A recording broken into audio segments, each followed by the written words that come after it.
ഇഅ്തികാഫ് എങ്ങനെയാണ്? ഇഅ്തികാഫിൻ്റെ ചുരുങ്ങിയ പരിധി എത്ര? ഇഅ്തികാഫ് എന്ന് പറയുന്നത് സിമ്പിളാണ്. അതിൻ്റെ നിർവചനം ലുസൂമുൽ മസ്ജിദി ലിൽ ഇബാദ, അതായത് അള്ളാഹുവിൻ്റെ പള്ളിയിൽ അല്പസമയം ഇബാദത്തിന് വേണ്ടി ഒഴിഞ്ഞിരിക്കുക. അതായത് ഇബാദത്തിന് വേണ്ടിയിട്ട് ഒരാൾ, ഞാൻ പറയാം ഇന്ന അസർ മുതൽ മഗ്രിബ് വരെ, അല്ലെങ്കിൽ മഗ്രിബ് മുതൽ ഫജ്ർ വരെ ഞാൻ പള്ളിയിൽ ഇബാദത്തിന് വേണ്ടി ഇഅ്തികാഫിരിക്കുകയാണ്. അതിൻ്റെ ചുരുങ്ങിയ പരിധി എത്ര? ചുരുങ്ങിയ പരിധി ഹദീസുകളിൽ എവിടെയും പരാമർശിക്കപ്പെട്ടിട്ടില്ല. കൂടിയ പരിധിയോ ചുരുങ്ങിയ പരിധിയോ പരാമർശിക്കപ്പെട്ടിട്ടില്ല. അത് റമദാനിലോ റമദാനിലല്ലാത്ത സമയത്തും എന്തുണ്ട്? ഇഅ്തികാഫുണ്ട്.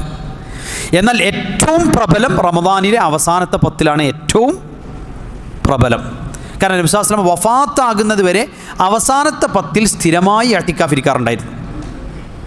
അതാണ് കാന റസൂലുള്ളാഹി സ്വല്ലല്ലാഹു അലൈഹി വസല്ലം യഅ്തകിഫു ഫിൽ അശ്റിൽ അവാഖിർ മിൻ റമദാൻ ഹത്താ തവഫാഹുല്ലാഹ്.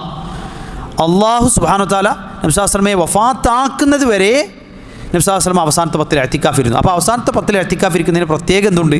പ്രതിഫലമുണ്ട്. ഒരാൾക്ക് രാവിലെ ഡ്യൂട്ടിക്ക് പോകണം, രാത്രി മാത്രമേ ഇഅ്തികാഫ് ഇരിക്കാൻ പറ്റുള്ളൂ. ഇരിക്കാം. അതൊക്കെ പറയും, ഞാൻ രാവിലെ ആയാൽ ഷർത്തോടു കൂടി ഇഅ്തികാഫ് ഇരിക്കാം. അതായത് രാവിലെ ആയാൽ ഞാൻ എൻ്റെ ഡ്യൂട്ടിക്ക് കാര്യങ്ങൾക്ക് പോകും, എന്നാൽ രാത്രി സമയത്ത് ഞാൻ ഇഅ്തികാഫ് ഇരിക്കും എന്നൊരാൾക്ക് ഷർത്തോടു കൂടി ഇഅ്തികാഫ് ഇരിക്കാം. എന്നാൽ ഇഅ്തികാഫ് ബാത്തിലാകുന്ന ഷർത്ത് വെക്കാൻ പാടില്ല. എന്ന് പറഞ്ഞു കഴിഞ്ഞാൽ ഒരാൾ പള്ളിയിൽ നിന്ന് എനിക്ക് എപ്പോഴും ആവശ്യമുള്ളപ്പോൾ ഞാൻ പുറത്തു പോകുന്നു, അപ്പോൾ പിന്നെ ഇഅ്തികാഫ് പറയില്ലല്ലോ. ഇഅ്തികാഫ് എന്ന് പറഞ്ഞാൽ എന്താ? ഞാനൊരു സമയം നിശ്ചയിച്ച് പിന്നെ പള്ളിയിൽ ഇരിക്കുകയാണ്, അപ്പോൾ എനിക്ക് തോന്നുമ്പോൾ ഒക്കെ ഞാൻ പള്ളിയിൽ നിന്ന് പുറത്തു പോകുന്നു പറഞ്ഞാൽ പിന്നെ എങ്ങനെ ഇഅ്തികാഫ് ആവാം? അപ്പോൾ ലുസൂമുൽ മസ്ജിദ്, പള്ളിയിൽ ചടഞ്ഞിരിക്കുക എന്നത് അവിടെ വരുന്നില്ല. രണ്ടാമത്, ഒരാൾ ഭാര്യാഭർത്തൃ ലൈംഗിക ബന്ധത്തിൽ ഏർപ്പെടാൻ പാടില്ല, ഇഅ്തികാഫിലായിരിക്കാം. ഉദാഹരണത്തിന് ഒരാൾ പറയും, ഞാൻ മഗ്രിബ് മുതൽ ഫജ്ർ വരെ എന്ന് അയാൾ ഇഅ്തികാഫ് ഇരിക്കാൻ വേണ്ടി നിയത്താക്കി ഇഅ്തികാഫ് ഇരിക്കുന്ന വേളയിൽ അയാൾ പിന്നെ എന്ത് ചെയ്യാൻ പാടില്ല? അവിടെ ഭാര്യാഭർത്തൃ ലൈംഗിക ബന്ധം അയാൾക്ക് നിഷിദ്ധമാണ്. അപ്പോൾ അത്തരത്തിലുള്ള, അതാണ് വലാ തുബാഷിറൂഹുന്ന വഅൻതും ആകിഫൂന ഫിൽ മസാജിദ്. അതുപോലെ തന്നെ വിലക്കപ്പെട്ട കാര്യമാണ് കച്ചവടം. അങ്ങനത്തെ സംഗതികളിൽ എന്ത് ചെയ്യുക? മുഴുക. പ്രത്യേകിച്ച് പള്ളീൻ്റെ ഉള്ളിൽ നിന്ന് കച്ചവടം ചെയ്യാൻ പാടില്ല. അപ്പോൾ കച്ചവടങ്ങൾ, അങ്ങനെയുള്ള ഭൗതികപരമായ കാര്യങ്ങൾ മുഴുകി നിൽക്കുക. മറിച്ച് ഒരാളെ സംബന്ധിച്ചിടത്തോളം അയാൾ ഇബാദത്ത്, ദിക്റുകൾ, ദുആ, പിന്നെ വിശുദ്ധ ഖുർആൻ്റെ പാരായണം, അതേപോലെ തന്നെ സുന്നത്ത് നമസ്കാരങ്ങൾ, ഇതൊക്കെ നിർവഹിച്ചുകൊണ്ട് ഇബാദത്തിന് കഴിച്ചു കൂട്ടാം മാക്സിമം.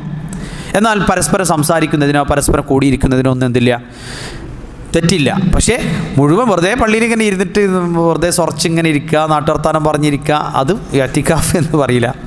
ഇഅ്തികാഫ് ആവണമെങ്കിൽ എന്ത് ചെയ്യണം? പരമാവധി ഓതണം, പരമാവധി ദിക്റല്ലണം, പരമാവധി ദുആ ചെയ്യണം. അങ്ങനെ ഇബാദത്തിൽ പരമാവധി വിനിയോഗിക്കുകയും എന്നാൽ മാനുഷികമായി ഉണ്ടാകുന്ന പരസ്പര സംസാരങ്ങൾ, പരസ്പരമുള്ള ഇത് റാഹത്ത്, അതൊക്കെ അവർക്ക് ആകാവുന്നതാണ്. ഉറങ്ങുക, കാര്യങ്ങളൊക്കെ അവർക്ക് ആകാവുന്നതാണ്. നമ്മുടെ പള്ളിയിൽ ഇൻഷാ അല്ലാഹ് ആരെങ്കിലും ഇഅ്തികാഫ് ഇരിക്കാൻ ഉദ്ദേശിക്കുന്നവരുണ്ടെങ്കിൽ അവർക്ക് ഇൻഷാ അല്ലാഹ് അവരുടെ സിവിൽ ഐ ഡി കാര്യങ്ങൾ കൊണ്ടുവന്നിട്ട് അവർക്ക് എന്ത് ചെയ്യാം? ഇഅ്തികാഫ് ഇരിക്കാവുന്നതാണ്. സിവിൽ ഐ ഡിൻ്റെ കോപ്പി കാര്യങ്ങൾ അവർ കൊണ്ടുവന്നാൽ മതി.